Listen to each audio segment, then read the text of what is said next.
What are your goals and expectations heading into the 2015-16 CAC Swimming Championships?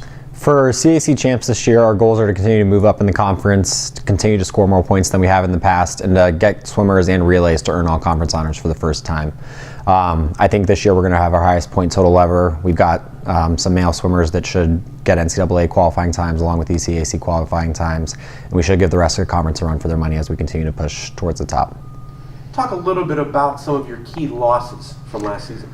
Last year we graduated 3 seniors, Jeff Page, Brian Sense, and Jacob Aylward.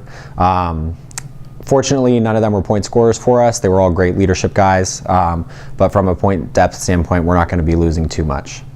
Talk a little bit about then some of your key returners. Key returners for us are Christian March. Took 3rd place last year in the 100 and 200 breaststroke.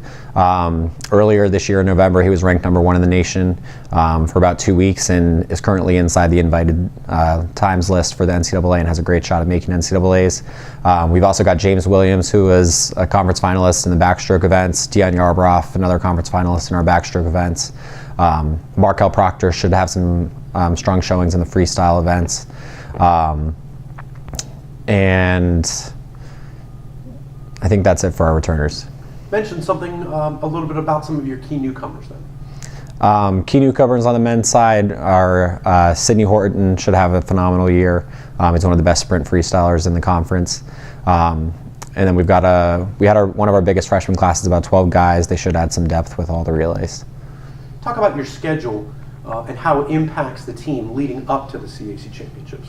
It's always nice to be able to swim against all the conference opponents, get an idea of kind of what you're going to be looking at come CAC Championships. So from a conference standpoint, it's a great prep and opportunity to get some races in against our top competition that we'll see at CACs. And then at a conference, we've had some really close meets that we've been able to pull out and had some really great racing throughout the year. And the men's team should finish with their most wins regular season in about the last 6 years.